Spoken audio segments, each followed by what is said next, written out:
Saya atas nama saudara saya juga, Suster Maria Grazia,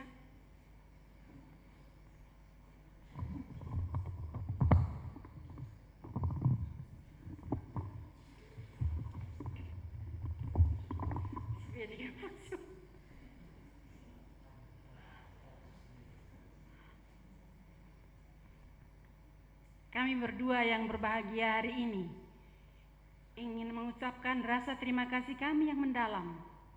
Yang pertama dan utama kepada Tuhan Yang Maha Esa yang telah memanggil dan membimbing kami dalam seluruh hidup dan panggilan kami sampai hari ini dan seterusnya. Kami juga mengucapkan terima kasih kepada Bapak Uskup yang telah bersedia untuk memimpin perayaan Misa Syukur 25 tahun Kaul Monastik kami, walaupun dalam kesibukannya dia bisa menyisihkan waktunya. Kami bangga akhirnya Bapak Uskup melalui perayaan syukur ini berkesempatan mengunjungi biara Benediktin pertama kalinya. Kami akan selalu berdoa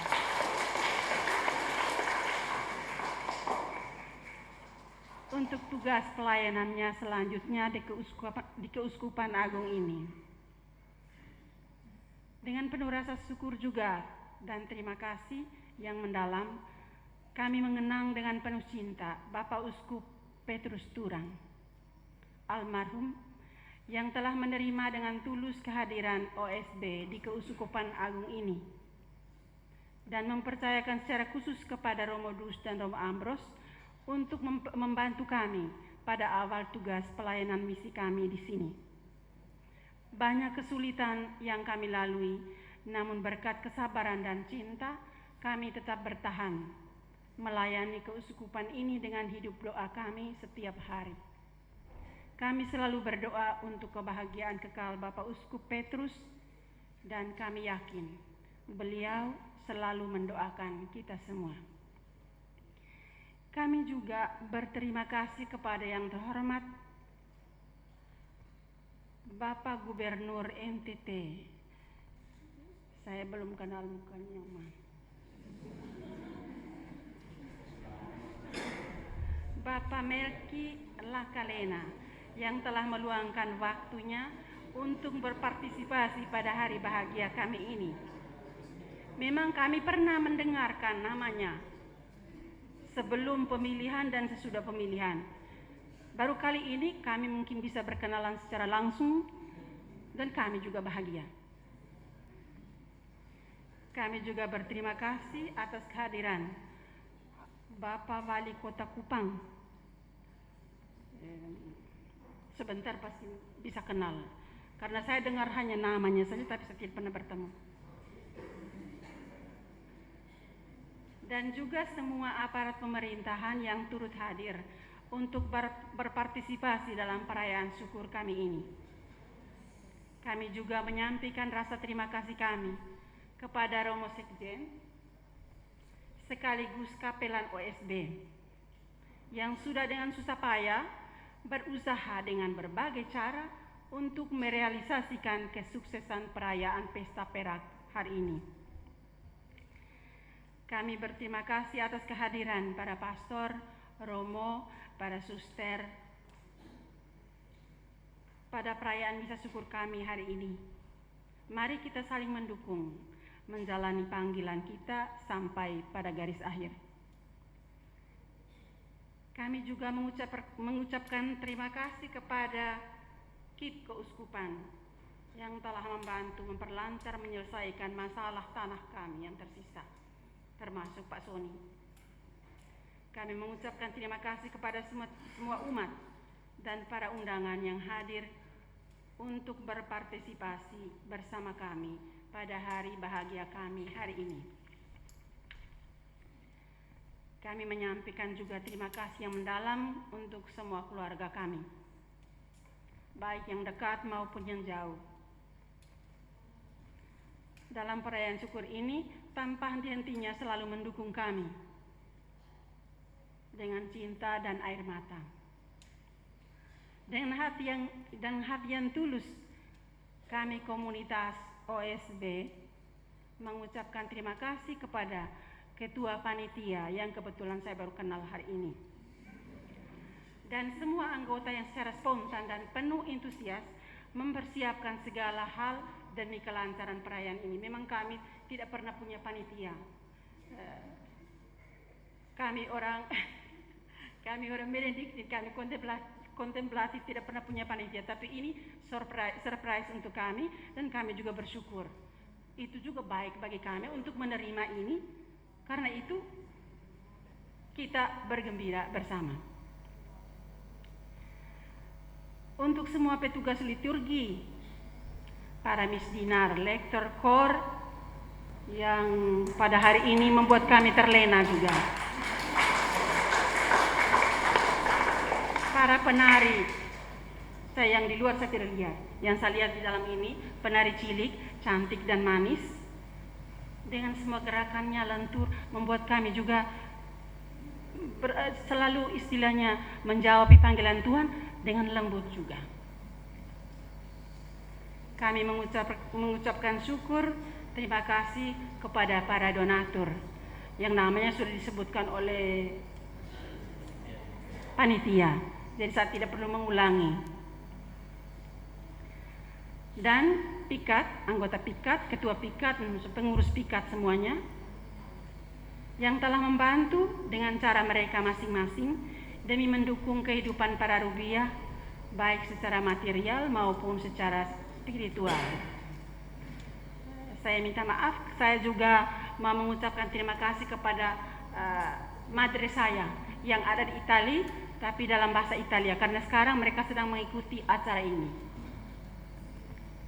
Io, Consul Maria Grazia, le sue figlie, vogliamo ringraziare alla nostra carissima madre, Madre Maria Giacinta di Maria, e tutta la comunità di Orte che ci avete accolte nei primi passi nella nostra vocazione in monastero di Santa Maria delle Grazie in Orte.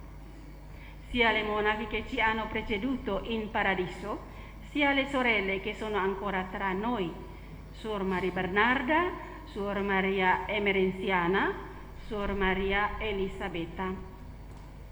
Il nostro ringraziamento in particolare alla nostra madre, che ci ha nutrite materialmente e spiritualmente, ci ha educato per diventare una vera monaca benedettina, innamorata di Dio e amante dell'unità, secondo il motto Ut unum sint, che cercheremo di viverla giorno dopo giorno.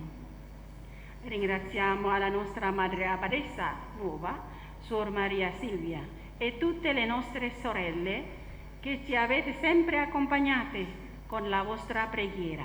Camminiamo insieme.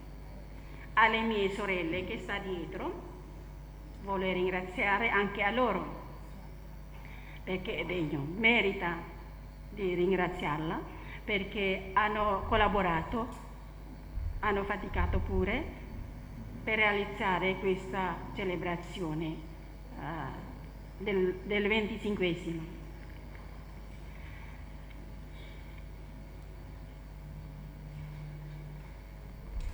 Selanjutnya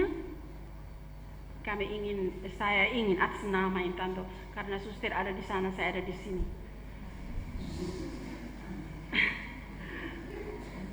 Mau menceritakan sedikit pengalaman perjalanan hidup membiara kami. Kami adalah orang Benediktin yang pertama di Indonesia, dari Indonesia. Kami mengenal Benediktin dari Pater Zacharias Stena Okar Mawere, yang sudah dipercayakan oleh Muder Abadesa yang di Orte yang tadi saya sebutkan, Madre Maria Jacinta, supaya menjadi promotor Benediktin di Indonesia pada tahun 1998.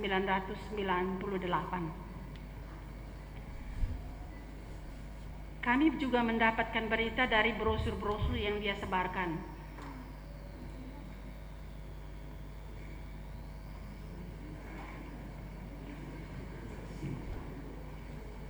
Selamat malam Pak Gubernur.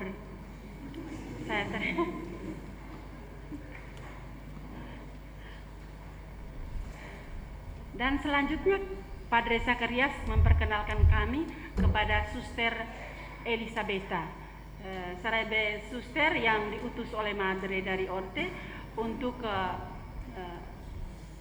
mempromosikan panggilan Benediktin di Indonesia. Dialah yang membantu kami memperkenalkan kepada kami tentang spiritualitas Benediktin dengan live-in selama sebulan di Biara Passionis Momere. Karena suster-suster Passionis juga berpartisipasi atas panggilan kami. Karena kami tidak kenal Benediktin dari mana. Dari mereka kami kenal. Setelah kami diterima di rumah, kami pulang ke rumah kami masing-masing. Intanto yang pertama itu kami banyak orang, tapi setelah itu sebagiannya takut dijual, tidak mau pergi. Sebagiannya kami tunda dulu karena kami takut, kan jadi orang pertama selalu takut, kan kesulitan pasti ada. Karena bukan di Indonesia, kami harus melewati samudera, tidak kenal siapapun juga. Di Biara juga tidak ada satu orang pun Indonesia. Jadi itu menjadi pemikiran mereka. Tapi kami berlima, kami 5 orang, kami berangkat. Tanpa tahu tujuan di mana, rumah yang mana, orang yang mana, kami tidak mau tahu, jalan saja. Yang penting ada satu suster dari sana. Itulah perjalanan kami yang pertama sampai di Italia. Di sana kami dibantu oleh satu suster dari Passionis selama 2 minggu saja. Kami tidak kenal bahasa, tidak kenal cara hidup di sana, tidak kenal mereka punya pola hidup setiap hari, mana kami tahu. Orang Italia beda dengan kita. Tapi jalan terus. Tidak pusing tentang kesulitan, tetapi yang kami cari adalah Tuhan. Akhirnya suster itu hanya 2 minggu dan pulang. Kami sudah masing-masing saku di rok itu selalu ada kamus. Pergi kemana-mana harus lihat dulu, baru bisa berbicara. Kamu coba pergi ke dapur. Ke dapurnya mau bumbu kemana? Saya bersih dengan kamus. Sabar dulu, tolong kami minta bumbu ini, tapi lihat dulu kamus. Kami minta sendok, lihat dulu kamus. Jadi kami belajar dari awal bahasa, dari hal-hal yang sederhana. Tapi sepertinya berjalan dengan lancar karena Madre yang merupakan pemimpin kami orangnya sangat mengerti. Jadi sangat terbuka dengan misi. Jadi dia terima kami apa adanya, dan kami juga apa adanya. Orang semua dari kampung pergi ke kota besar yang tidak tahu, tidak pernah pergi, maju saja. Tapi dia mengerti, yang itu yang menjadi kebesarannya karena dia memahami dengan hati Tuhan. Dia tidak pikir bahwa kami ini dari mana, dari Indonesia, dari dunia lain. Tidak. Dia hanya lihat kalau kami benar-benar ingin mencari Tuhan. Dan dia dengan sabar membantu kami. Kadang-kadang cara bicara kami berbeda, cara berbicara mereka berbeda. Karena kalau mereka berbicara agak keras, kan dengan semua gerakan tangan, kami jadi seperti kucing, undur diri. Jangan sampai mereka marah kita. Padahal tidak. Hanya ekspresi mereka. Mereka sangat mencintai kami. Para suster juga yang biar tidak mengenal kami, sangat mencintai kami, membantu kami untuk menjawab panggilan kami. Jadi kami bertahan sampai kami pada akhirnya kami melanjutkan pada tahap berikut pada masa novisiat kami. Itu pun kami pakai semua pakaian adat. Yang pertama kami berlima berangkat, tapi 2-nya kembali. Tinggal kami bertiga dan kami melanjutkan masa novis kami dengan berpakaian adat Indonesia. Satu dari Momere, satu dari Nagekeo, saya juga dari Nagekeo. Jadi kami berpakaian adat menjadi tenar. Jadi kami kerjasama dengan kedutaan Indonesia dan mereka juga sangat mendukung. Kami sering dibantu oleh mereka sampai kami juga bisa bertahan hidup di daerah lain yang kami tidak kenal, hidup bersama orang lain yang kami tidak kenal. Tapi itu tadi, orang bilang kuasa Tuhan, kuasa kasih Tuhan itu lebih besar dari kita punya hati. Jadi segala sesuatu bukan kita yang atur, tapi Dia yang atur dari atas. Bukan manusia yang kita takuti, yang kita hadapi, tetapi Dia yang membuka jalan itu, Dia yang memberi jaminan untuk membimbing kita sampai pada titik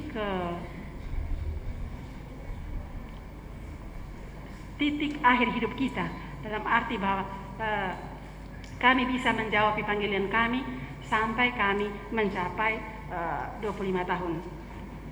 Yang kami merasa tertarik dalam kehidupan Benediktin karena pertama memang kami tidak bercita-cita menjadi Benediktin. Saya sepertinya pertama setelah tamat SMA saya langsung masuk biara Pasionis karena ada teman saya di sana Pasionis. Suster Maria Grazia setelah tamat SMA masuk biara PRR. Mungkin ada teman, ada siapa, tidak tahu. Tapi seperti pepatah mengatakan, setiap pohon ditanam pada tanah yang cocok. Jadi kelihatan kami tidak cocok ditanam Pasionis, juga ditanam di tanah PRR. Jadi kami hanya cocok di Benediktin. Padahal kami pertama kami tidak mengenal Benediktin, tapi Tuhan yang mengatur semuanya. Jadi kami tahu bahwa itu adalah kehendak Tuhan supaya kami melayani Tuhan melalui spiritualitas Santo Benediktus. Pertama kami mengenal biara Benediktin karena kami pertama minta, kalau bisa sebelum kami melanjutkan tahap berikut, beri kami regula, peraturan hidup. Waktu baca, merenung, kami melihat bahwa itu seimbang antara doa dan kerja. Jadi kami mengambil keputusan untuk ikut spiritualitas Benediktin. Sekarang kami orang Indonesia lumayan banyak, tapi banyak juga lumayan yang keluar. Tapi tidak menjadi masalah, karena setiap orang harus ditanam atau setiap pohon harus ditanam di tanah yang cocok. Jadi ada yang tidak cocok ya terpaksa keluar, ada yang cocok ya bertahan. Kami berdua adalah yang tertinggal dari semua. Kami 5 orang, setelah itu tinggal 3. Setelah itu tinggal kami berdua. Kami berdua juga yang sudah memilih untuk mengikuti karya misi, melanjutkan misi, membawa spiritualitas Santo Benediktus di Indonesia. Kami juga yang pertama datang ke Indonesia pada tahun 2007. Di sini kami mulai mengenal orang-orang Kupang. Juga yang pertama kami kenal adalah Suster Natalia dan Suster Hendrika yang membantu kami setiap hari karena banyak hal yang kami tidak tahu. Kami baru pertama datang habis Romo Dus, Romo Ambros, Om Jose, Lodo Paulus, come si chiama, Rogna, e tutte loro che semua mereka yang sudah membantu kami, dan juga romo-romo yang ada yang saya bisa mengenal muka tapi saya lupa namanya. Yang habis itu Pater Justinus yang sudah pertama kali dia datang kami datang pertama tidak ada apa-apa di sini, hanya satu pohon pepaya. Jadi Pater Justinus dengan gembira hati bawa kasih kami batang ubi. Jadi kami tanda satu di belakang kamar. Jadi senangnya kami setelah tumbuh daun ubi, kami petik satu daun setiap pohon. Dan itu karyanya besar dari Pater Justinus. Jadi dia selalu membantu kami bawa dengan auto besar ke sini batang ubi. Dia tahu orang Indonesia pertama yang rindu itu adalah makan ubi.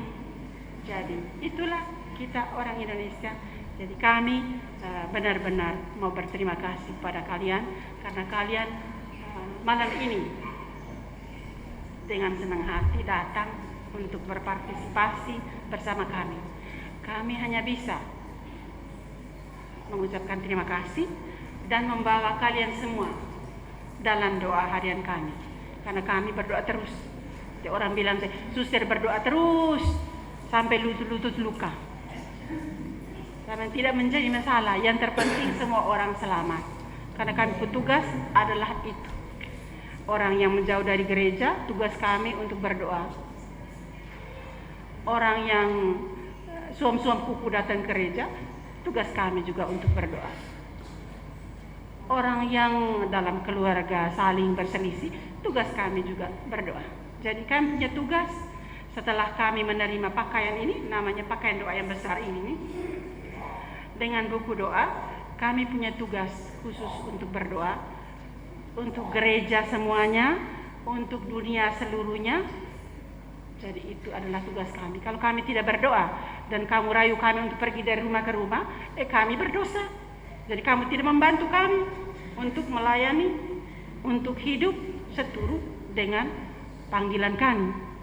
Tadi kalian dengar kalau kami baca di sini tentang kami punya kaul. Kaul Benediktin sedikit berbeda. Ada stabilitasnya.